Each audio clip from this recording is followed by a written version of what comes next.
welcome to a special edition of the Artificery podcast, or just an episode.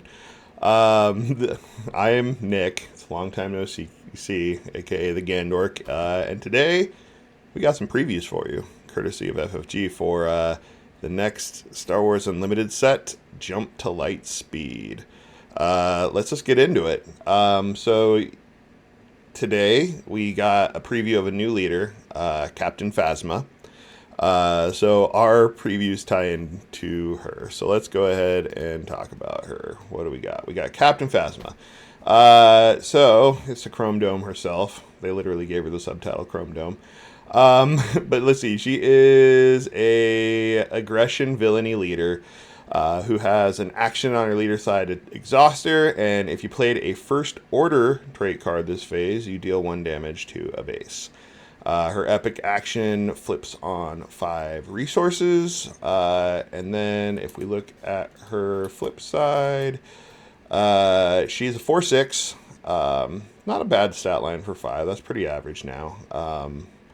And then she gets an on-attack ability instead, that if you played another First Order card this phase, you may deal 1 damage to a unit, and if you do, then deal 1 damage to a base.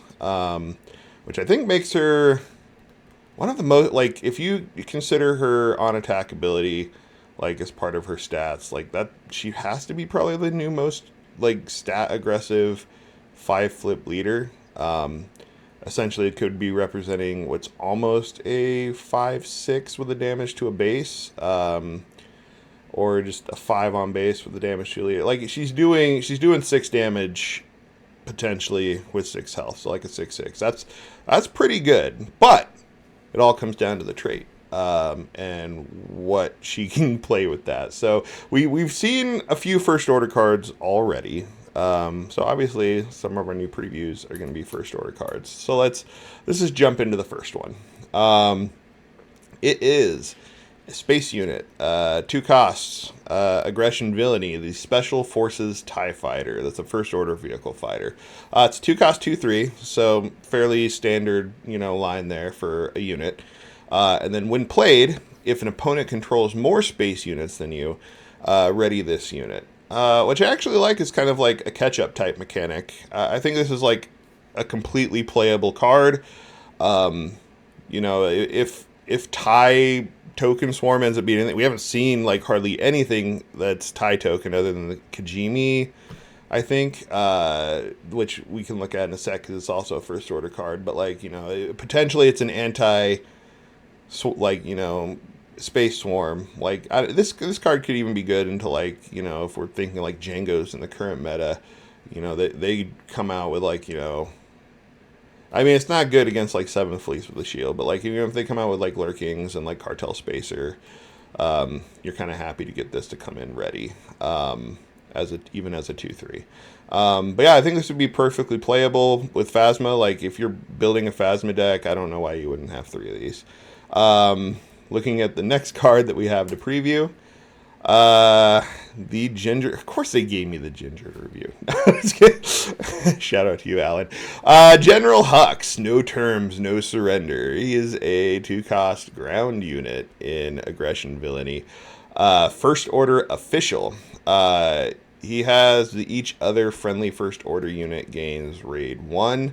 I think this has to be the cheapest of that kind of effect that we've had, because like Dodonna and Veers are like 3 and 4, even something like Cody's 5, so he's 2 cost, which I think makes him very playable. Other than his stat line is but his stat line doesn't matter because he also has an action of you can exhaust him, and if you played a First Order card this phase, you can draw a card, which makes him, Pershing-esque draw engine. The only thing that gets weird, I think, a little bit is that obviously that's like control oriented, where like if you're playing her in Phasma, she's probably more aggro to beat down, mid-range oriented, so I don't know if she wants this guy just to like feed cards, but him pumping up all your other First Order units with that effect is not bad at all. you're probably still playing like 2 to 3 of these in a Phasma deck. So anyway, that's our 2 previews. Before I sign it off, let's go ahead and jump into. I just wanted to look at like what other first order cards we've seen to work with Phasma real quick. So I'm just gonna pop open the deck builder, looking for trait first order. So like, how is this deck rounding out? Like, it needs a lot of work. Like, we got some cheap units. We've seen the first order Stormtrooper, which is cool. That has an effect that kind of plays into this aggro with the on attack when defeated. You get to deal the 1 indirect damage to an opponent, and that feels pretty good in a Phasma deck. You're definitely playing 3 of those. And then if they get pumped by Hux, you're really happy. And we've seen Allegiant General Pride, who does work with the first order Stormtrooper. Sadly, he doesn't like. Phasma's not indirect with her ability, so he doesn't have that synergy with Phasma, but he does have that synergy with at least the first order Stormtrooper. Maybe we'll get more indirect things as we go on, and we can have like a first order indirect Phasma deck, but we'll see as it goes. And obviously you have the current like red villain space staple in Kylo's TIE Silencer. I think you're off to like a really good, space core of like a Phasma deck with that the Kylo's TIE Silencer and the Special Forces TIE Fighter we've seen today. Like, you've got a really good 6 space drops that you're perfectly happy to run. Kajimi Patroller, so like if you're in green with Phasma, it's a card. Like, I don't know if she's going to be that kind of strategy. The TIE Fighter tokens that get made notably don't have traits like first order, so you don't get that synergy with like Hux. So it's so, but it is a first order card you can play. And like at the top end, you still have the big beefcake Kylo Ren. You could go into Snoke. I don't know if any Phasma decks would be the kind that's going into Snoke, but anyways, deck's shaping up. It'll be interesting to see what more we get for this deck and how it shapes out. Anyway, that's all I got for today. Thank you guys for tuning in. Enjoy the spoilers, and I'll catch you next time.